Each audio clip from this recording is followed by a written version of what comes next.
sit, good. So we always have Muffin sit at the front door.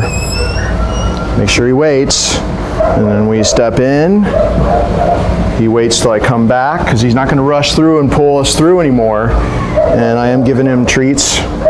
Good for staying there, because he's just started his training. He's not finished yet. Okay.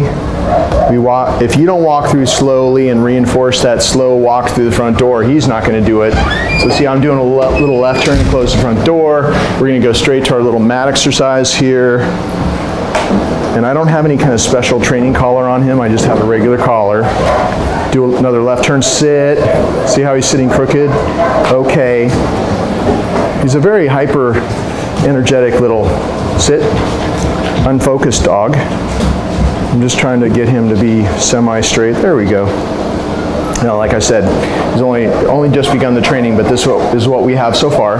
So he sits with my right hand. He's on my left, obviously. My right hand, I'm going to pat his chest and say, go to your mat, and then I'm going to say down. He goes into a down. He just learned down the last couple of days, so this is brand new. And I start giving him rewards on the mat for staying there. So I got a little piece of chicken here. Good. Make sure that he's not grabbing it out of your hand. Make sure he's really waiting till you put the reward on the mat and then withdraw, and he takes it off the mat.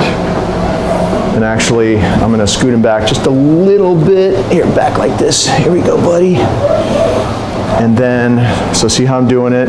His feet should be all the way on the mat. So here's the treat. See how, no. If he tries to take it out of your hand, you pull back. Good. See how, even though you're looking at the back of his head, he kind of looked up at me.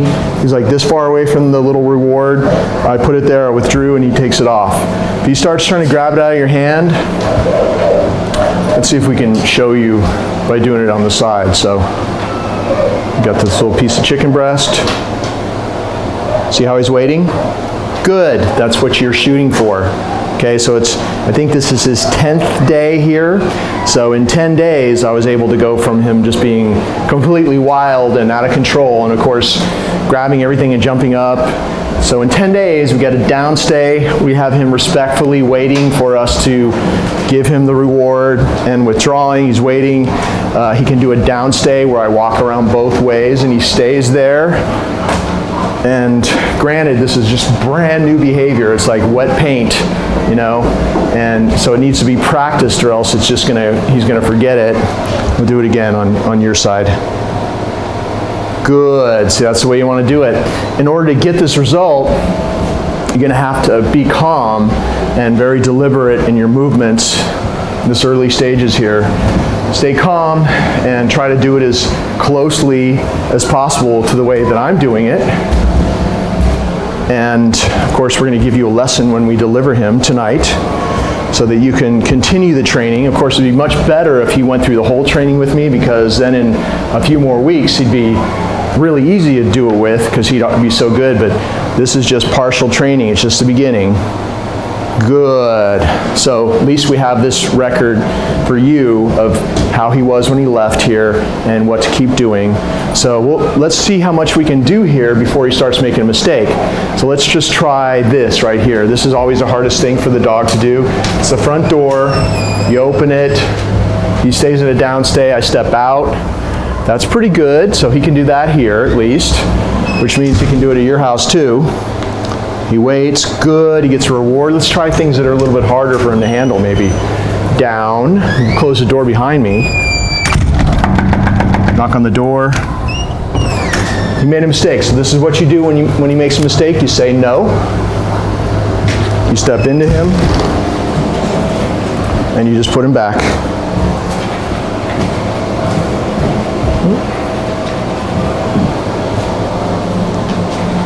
You stand on that leash. That's it.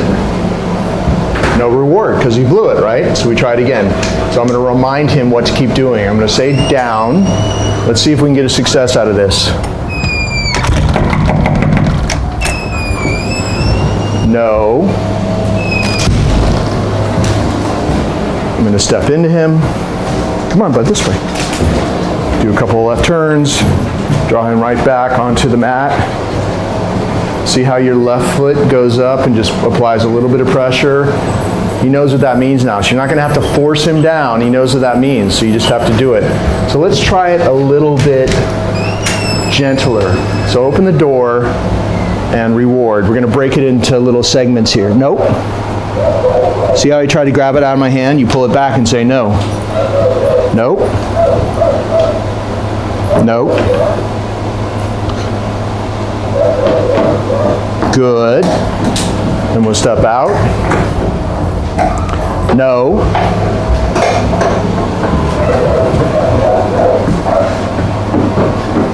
I'm just going to step on that leash and put him back.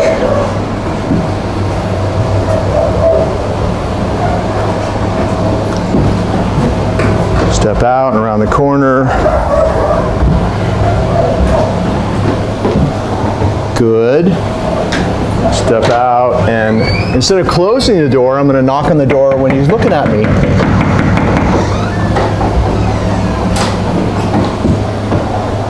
No. Make sure he always waits. Nope. Nope. Nope. Good. Make sure he always waits until you actually put it there and he takes it off the mat. Doesn't touch your hand. Close the door a little bit more. Knock on the door. So this is showing you the process of, like, if I was going to train him fully, what I'd be doing and how I'd get him. Nope. Good. How I get him to ultimately, fully trained downstay in this situation. And now just a little bit more. No. We're almost there. Okay. So we're going to put him back on the mat. See how I'm using my body to get him back on there. Step on that leash to put him back. He's almost done with this now because his brain can only handle so much at one time. So let's finish on this part where we just close it almost all the way.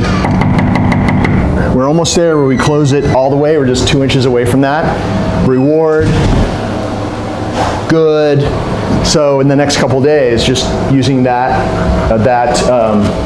plan there, he would be fine when I close the door and just knock on the door. And then we'd use that for every other little thing that we would work on. We just do it gradually. If he made a mistake, we do it gradually and work our way up to having him be able to handle it. And then we move on to the next hardest thing. So he's on the mat, I put him back. This is the way you release him off the mat. You come and stand next to him, pat your leg and say, okay. Then we're gonna do this doorway thing. Sit. And letting him out. You always have him sit. It's a great training exercise to have him wait at a doorway, and this is the main doorway that he goes through every day.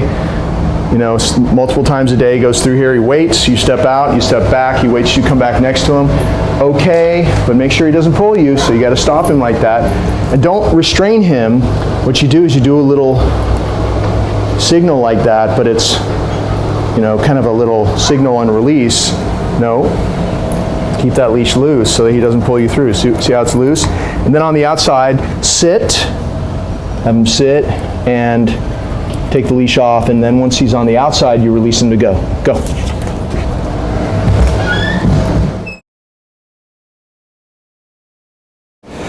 Sit. Good. So we always have him sit and wait before we send him in the crate. He loves his crate. So see how the leash is loose? I'm not restraining him. I'm opening the door, and then with my right hand, go, send him in. He runs in his crate, loves his crate, and then turns around and he gets another reward. Why wouldn't he love to go in there? Because everything good happens when he goes in the crate. Take the leash off, maybe another treat.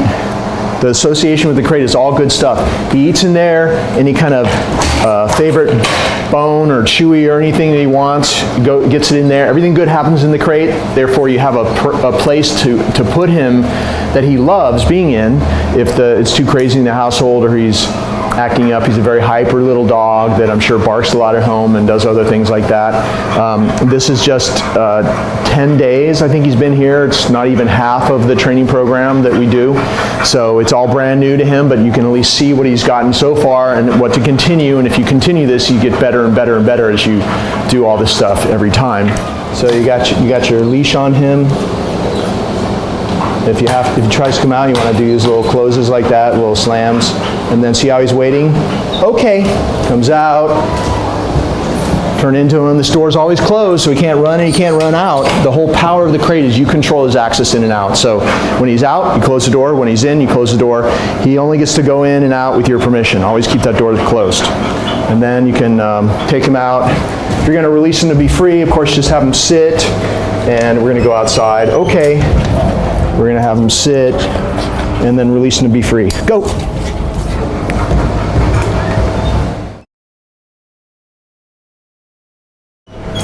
Come. Oh, there's our boy. Good boy. See how I have my little target ready for him, my little fist? He came to it, got a reward. My other hand reached and grabbed his little collar. Gonna hook him up, step into him, have him sit, make sure he sits. That whole thing stepping in, he waits, I step back. Okay, that's the way we're doing it every time we call him out of the yard, back, into the house. We do it that way every time.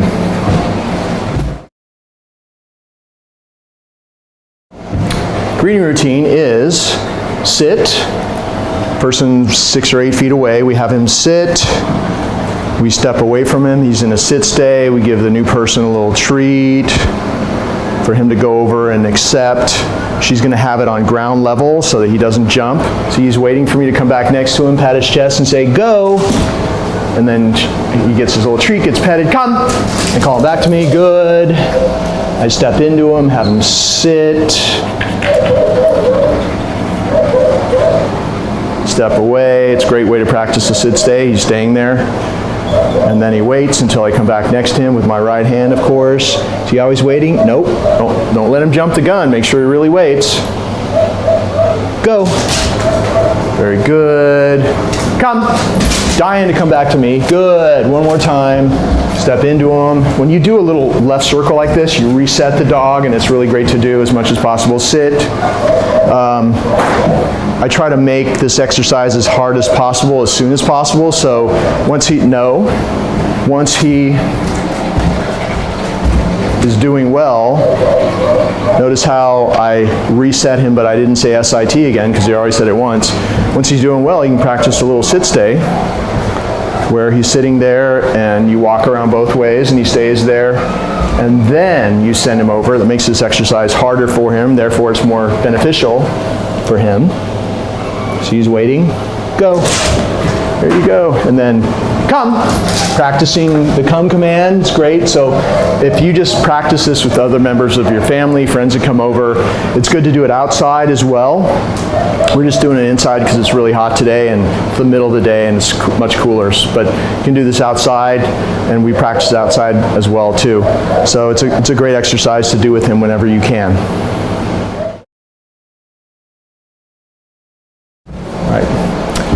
I want to break down step by step how I've been practicing calling him to come to me. And if you just do it this same way every time, it's really important how you hold the leash and what hand you have the reward in. Just get used to doing it the same way every time.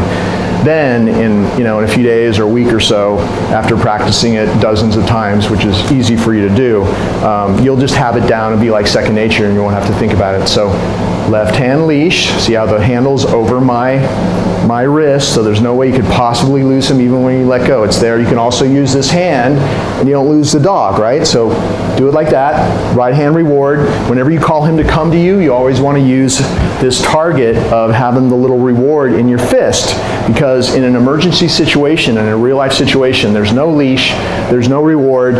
All you have is just your come command and this target. He's not going to know it's empty. So you'll see after doing this for a few more weeks, you'll just say come, and you'll do this little target thing. He'll just come running to it. He won't even know why. And then you can grab his collar with your left hand just like that and pet him and love him up like that, and he won't even know. He won't even miss the food. That's the way it works in a few more weeks. So also, it's very important when you're practicing this, and see he's all tangled up in the leash now. It's very important when you're practicing this that when you call him to you, come, you back away. Good. You see how I backed away? When you back away, the dog is drawn to you and wants to rush to you. If you practice this way, later on, you can be standing still and he rushes to you, he runs to you. That's what you want. You want to be able to say, come, and boom, he comes running back to you really fast. And he'll be doing that because of the way you teach him. If you stand still all the time, it's not going to be that good. So make sure that you always come, back away. Good, makes him run to you. And of course, when you're outside, when you're practicing it, most of the time you'll be outside, you'll have a much more area you can backpedal and really back away. Good. And that just really helps you have a much better recall. Also, always practice him when he's distracted by something. Let's say he won't stop looking at you and it's just you in a yard and you want to practice. So create your own distraction. I have the reward in my fist right now, but I also have another piece right here that I'm going to toss. Go. He goes over to get that. Come. I call him away from it. Good. See how when he comes to my right-hand target, his little nose touches it, it opens, he gets the reward, my left hand grabs the leash by his collar at the same moment, and I have him. It's so easy. So it's just, do it one more time so you can see it. There's go. Come. See this? See what I'm doing? Good. Simple as can be. Just practice that. And then you can step into him. You can have him sit. You know, you can have him do whatever. And you could just do that. Call him to come. Have him sit. Maybe another reward. Good. Just like that. Reward straight down when he's looking at you. Eye contact. And then go. And just keep doing that. You know, come, sit, go. Come, sit, go. It's a great exercise. You can do it anywhere. And his recall will start to get really, really good if you practice it exactly like I just showed you.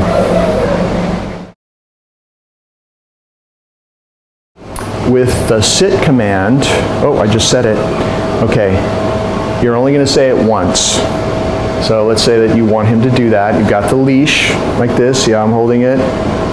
He's going to be on your left, so it's going to come out the back of your left hand like that, the part that goes to him. And he's going to be next to you, and you're going to say, sit. And if he doesn't, you just pull up with a little bit of pressure like that. And just do that. That's worst case scenario. Even now, after this just partial training period he's had, he's doing it almost every time you ask him to. But if he doesn't, that's what you do.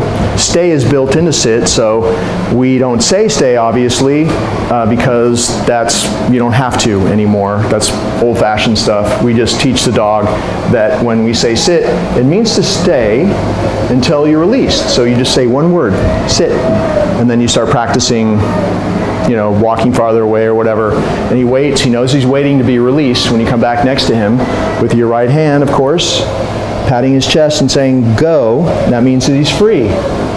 So this is how far we've gotten in 10 days, which is not bad. He's very smart, but has to be handled in a very careful way because he's a very jumpy and unfocused dog, but he's very smart. So just needs a lot more practice and he'll get better and better.